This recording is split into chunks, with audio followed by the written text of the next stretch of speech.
everybody, I'm Sean from Follow the Camino. I would like to welcome you to another episode of Camino Talks. I'm here with Tom Cartwright from Camino Gin. Hi, Tom. Hello. Hi, Sean. Thank you very much for having me.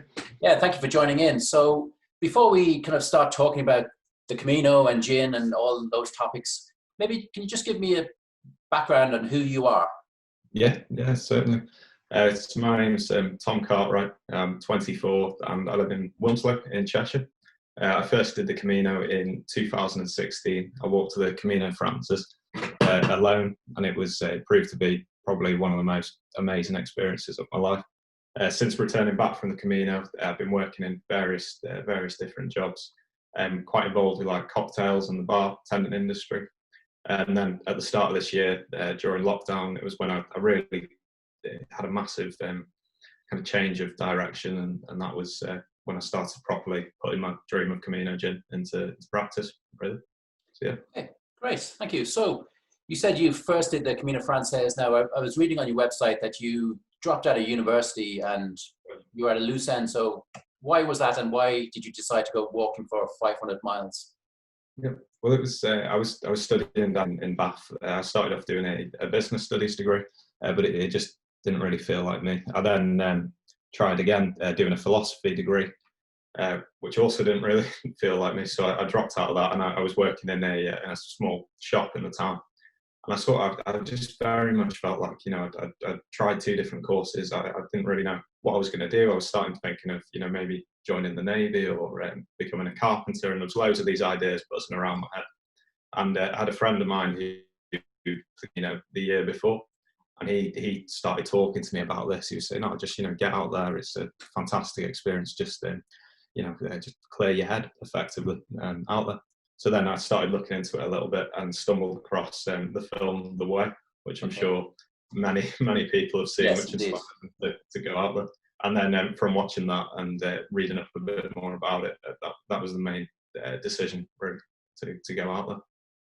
And so watching The Way, why did that then appeal to you? Because I imagine you hadn't done much kind of walking previously. It was kind of it was sort of all the different spiritual aspects of all the symbolism and also the massive walk by yourself, really, just to kind of, because obviously in day-to-day life things, especially where I live near to Manchester as well, things are very hectic and there's always lots of people. You're always on your phone with all loads of social media stuff. So it was nice to really see something where I could go and just completely almost disconnect from all that and just iron out a load of things that I wanted to try and iron out really within myself. Okay, and did you walk the full way from the Spanish-French border to Santiago? I did, yeah. I started in Saint-Jean-Pied-de-Port and finished in Santiago. I wanted to go on to finish there, but I couldn't. I had to come back and get squeezed for time. So what were your first impressions, say your first day or two walking? Was it as you expected? What were your thoughts? I don't really know what I expected, because when I got there, I was probably a bit nervous. I sort of felt like, oh no, what have I actually got myself into? Because I was there by myself, and at the time I was 18, 18, 19 as well. So I was quite young, and I hadn't really done much of anything like this before. So yeah, I was quite nervous really. But then when I got on the train and eventually arrived at Saint-Jean-Pied-de-Port, it was awesome really seeing all these people in rucksacks get off the train, thinking, wow, all these people doing what I'm doing. And loads of them, like me, were doing it alone. So I met quite a few people in the hostel that first night, and that sort of set it to ease. And then the first day, so when you walk into Roncesvalles over the French Pyrenees, it's a serious climb, and I think that was when it sort of sat into me, and I was like, oh no, this is what I'm in for. But just taking it slow and steady, really. Yeah, I think from what I hear talking to other people, the first day is actually probably one of the hardest days of the Camino, so it maybe gives you a false sense of what the Camino is. Yeah, okay. Definitely. And did you tend to kind of walk with the same people each day that you met in the hostel, or did you start off on your own, or how did you progress each day? I started off each day. It was a mix really. I had there were times where So I started off and I was walking for a day really with an English lady who I met at the hostel. And then I carried on walking with a Danish father and son who I met out there. Then there was periods where I was walking by myself, but then eventually there was a group of these 3 girls from California who I sort of linked up with and spent a good couple of weeks with them. So you sort of find your group, I guess, throughout it. Yeah. And did you do any training before you started, or did you just arrive and start walking? To be honest, I just sort of arrived and started walking. I didn't really do too much training. I think if I went back now, I'd definitely need to do some training. But at the time, it was just taking it easy. So started off with a small amount every day, and because there's so many different places you can stop off at and refuel yourself with tortillas and orange juice and coffees and stuff. It was I took it quite easy in the start, to be honest. Okay. And you said one of the reasons you went there was to kind of clear your head and kind of decide what's next. So did you come to that kind of conclusion or decision? Not really. When I came back, things is sort of you come back and you're so excited about the experiences that you had. I think that's why so many people write books, they write poems, they write all and create all these wonderful things in testament to that month or so experience that they've had. It's such a powerful almost spiritual experience. So when I came back, I was feeling full of the Camino in my everyday life. I was walking around Bath and I was speaking to strangers. I was smiling at people a lot more than I would have done before. But then I think as the years have gone by, it's sort of you kind of slip back into your normal groove a little bit. That's why I want to get back out there again as soon as I can, really, and then refresh that. Okay. And so obviously we're here to talk about also Camino Gin, your business. So you said on your website you kind of discovered or came across botanicals that obviously make up gin. So what happened on the Camino that kind of started you thinking about kind of gin making? Yeah, it was I'd say the first sort of inkling of the thought of making the Camino Gin kind of stemmed by all the different regions that you walk through. So before I went to the Camino, I'd only visited Spain, to like Malaga and Mallorca and these types of places, which are very beautiful in their own right, but the scenery was sort of what you'd expect. Whereas walking the Camino through the north of Spain, it's amazing. You're walking through really lush forests in the Pyrenees. You're then into lovely valleys around Rioja, and then you're onto like Mesita, where it's almost just like arid and almost desert-like. And so all these different and also obviously you walk through some fantastic food and wine regions. You're in the Basque Country, you're then in to Rioja and Galicia and all these types of things, which I was spending a lot of time eating all the nice food, and I was doing quite a little bit of drinking as well and enjoying all the wine, and it was these thoughts which sort of resonated with me, saying this is a fantastic food and drink place, and it almost feels like a bit of a secret as well. Yes. So as I was walking one day, this was towards the end of my trip, I met an Italian guy, and just as you do along the road, and he was foraging berries in a bush. So I was asking him, what is that? It wasn't. I don't think they were blackberries. I can't remember what they were, but it was something I wasn't used to seeing. And he pulled out a book, and I can show you the book actually. I've got it here. He pulled out this book here called The Edible Camino. Wow. So this is and this was his reference book for how to what to forage, and it's fantastic. It includes 70 or so different plants, mushrooms, flowers, all sorts of things that you can pick from the path and eat. And that was the thing that got me thinking I could take some of these and really create something beautiful with it. And that's what led me to the gin. So my recollection of the Camino is obviously lots of nice food and lots of nice wine. I don't gin doesn't come into my head as much as having seen that in Spain as much. So was it popular, or was this kind of an idea that developed afterwards? It was more an idea that developed afterwards. I think in the time that's passed since I visited the Camino, because I know Spanish is one of the biggest gin consumers. Spain is one of the biggest gin consuming countries in the world, and the Spanish gin and tonics, in the lovely big balloon glass, they put loads of stuff in, and it's. But actually on the Camino, like you, I didn't really see too much gin around. It was more the wine and the food. the focus. But the reason why I chose gin and to work with gin is, well, two reasons really. I live very close to a really good small distillery called the Big Hill Distillery, and these guys, traditional copper still, they produce like really fine, high quality spirits. So I wanted to create something kind of tying into that.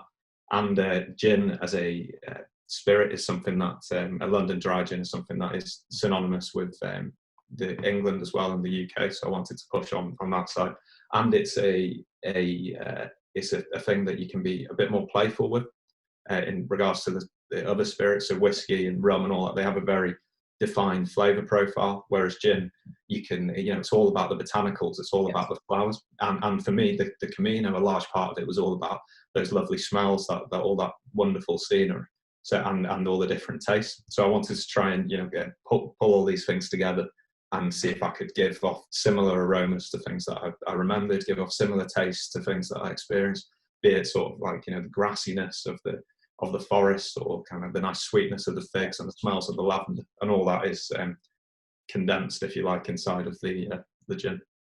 Okay, so can you maybe just describe very briefly how gin is created? Yep. So what we do is at the Big Hill Distillery, they have a 130 litre copper still, and they do something there called single shot distilling, and that's where you basically distill the whole thing all in one go. So they buy in the raw alcohol, which is usually a really high percent, like 94% ABV. It's then poured in the still, and all the different botanicals. I've got a little basket full of them here. All the different botanicals get put into the copper still with the alcohol, and then macerates in there for a period of about 24 to 36 hours. That allows the alcohol to draw out all the nice different flavours from the botanicals. Then once that's done, they fire up the still. They then place almost like a bouquet garnet you put in a stew, if you like. They put a nice big one of them into the neck of the still, which then further vapour infuses it as the liquid travels up the column. And then it travels through the distillation, and then at the other end you get a very high percentage, again, hot gin, if you like. The gin is then taken from that, and it's mixed with filtered water to then bring down the percentage to the 40% ABV. But it's quite a complex process, because different botanicals, because of their structure, they let out their flavour and essences at different stages. So it has to be monitored and tasted all the time. It's fascinating seeing it happen. But yeah, you have to constantly taste all this neat gin and put in the water yourself. So yeah, it's very cool. So I understand your gin has 17 different botanicals, and Yep. and you say about at least 13 of those from the Camino region. So how did you decide what botanicals to include, and how did you get them? Did you go back out to Spain to kind of find them, or what was your process? I would, because of this lockdown that we're under, I would have absolutely loved to have gone out there and contacted the guys who wrote this book and see if they could come with me and forage from the path, which is something that I plan on doing as soon as I'm able to. But I sourced these using a botanical merchant based in London. And so the process was, because in this book there's about 70 different plants, flowers and mushrooms. I selected about 30 of those to experiment with. And over a period of months and ages, we were just experimenting with different flavour profiles until eventually we got to the 17 that we have today. And the reason for that is I didn't want to, we didn't want to just jam everything in to give it sort of like, just to make it like a gimmicky thing. We wanted to really refine it and make it a nice, complex, layered London dry gin. So when you taste it, you can smell different things. You can pick out different things when you taste it as well. And so that's why we got the 17 that we chose today. Okay. And do you kind of mix them and taste and smell them before you put them in gin, or are you kind of constantly kind of creating small batches of gin with different? A mix of stuff. So we have a 2 litre copper still, just a small like tabletop still, which we do a lot of experimenting with. But before then, there was a period of just macerating these in existing vodkas and things like that, just so I can steep in them in a kiln jar, if you like, just so you can get the flavours and a bit of an idea of taste. as well. Okay. So how you went to Big Hill Distillery. How do you convince the distillery that you're somebody with no track record in gin to produce a batch and actually, I presume, go to a lot of effort for you? How does that happen? It was, yeah. That's a very good question. How did that happen? It was mainly sort of the idea, I guess, and I think our brands fit so well together. So the Big Hill Distillery make a gin, and they've won loads of awards internationally with it. It's called Spirit of George Gin, and it's a testament to George Mallory, who was the guy who first ascended Everest, and he was born in Moberley in Cheshire. And so this gin, and it's a lovely London dry gin made with different botanicals that come from Nepal. So that's their connection to the Himalayas. And because their gin was all about, an overseas adventure, but here in Cheshire, using really traditional craft distilling techniques. And my concept was a gin inspired by travels overseas. Obviously, not quite a high cup Everest, but still an adventure on foot. And that was kind of the main thing that linked us together, really. And that was one of the main reasons why I chose to do it with the Big Hill Distillery. Because like you say, I myself, I'm a passionate food and drink enthusiast, but I'm not a distiller by trade. So I needed to create something that was, I didn't want to do this half-heartedly. I wanted to create a really beautiful spirit that truly was a homage to the way. So that's why I went to the Big Hill Distillery, because I knew those guys could help me achieve it. Cool. So how many bottles did you eventually produce, and how have sales gone, or what are you doing with the business? It's so the first batch was 720 bottles is what we made, and so far it's been good. I launched it with a restaurant based in Liverpool called Pilgrim, and Pilgrim is made by these guys. One of them, he actually walked to the Camino Frances, I think the year after me in 2017, came back home, and he had this, he had a restaurant concept, and all about creating dishes from along the Camino. So as you're eating through the menu, you're kind of starting off kind of towards France, and you finish in Santiago. Yes. And he's opened his restaurant, which has become very successful, in Duke Street in Liverpool. So that was the perfect place to launch it. So it's been launched there, and but obviously the lockdown came again, which has delayed a number of things with the restaurants. But web sales have been quite good, and just getting the word out, really, just trying to promote it and spread the word at the moment. And what are your kind of plans over the coming 2-3 years? Is this your full-time role now, or how do you see it progressing? Yeah, no, I'd love to see it. I'd love to see it progress into that, really, and do different things. So one of the main kind of personal drives behind this is I wanted to make something to do with the Camino my full-time job. So I see myself I want to create a range of Camino gins. So this one is the Frances with the botanical profile, very unique to the Camino France.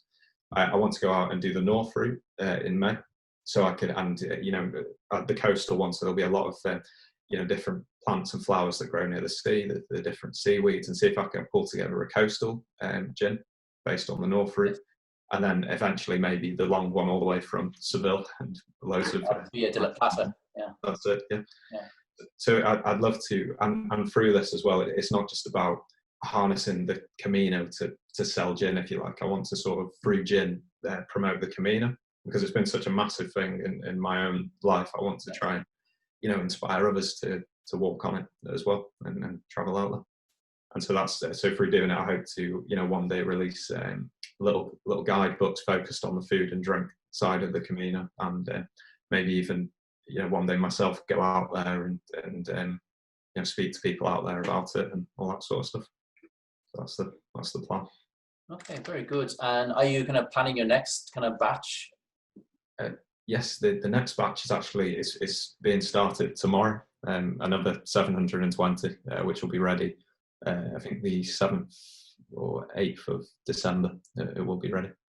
So then I'll be on to bottling, labeling, waxing, all of that, and then hopefully get that out before Christmas. And do you do the label design yourself, or how did that come about? Or Yes, I've got one. I've got a bottle here actually to show you. So the label we've designed quite specifically. There's a lot of different symbolism in the label, as you can see. So the label shape itself is the upside down shell for obvious reasons. You've then got the yellow arrow, and then we've got the little stars above the Camino logo, and those stars are representative of the the Compostela and the Camino as it runs under the Milky Way.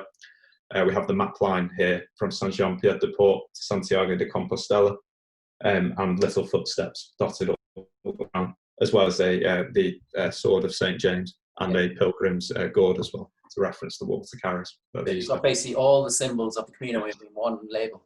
That was the plan. It was trying to make it, but without trying to make it too obvious. We tried to hide it a little bit, but for the Camino enthusiast, if you like, they're there if you look closely. Yeah, I think the yellow arrow will be obviously, that's synonymous with anybody that walks on the Camino. Like, you see these arrows all along the paths through every single town, village. Yeah. So, very good, very good. Thank you. And so the Camino, is it well known in kind of the area of England that you're in, Cheshire and northern kind of parts? I would say not particularly.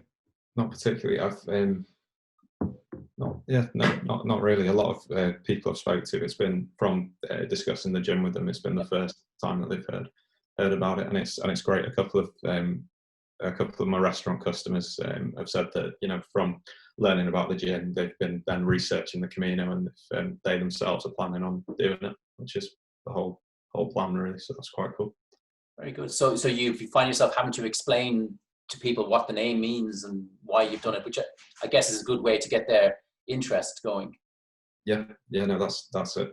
That's spent quite a lot of time doing that, and that's one of the main reasons for the bringing out the website as well, just so there's more information on there if people want to learn a little bit more about the story on the Camino as well.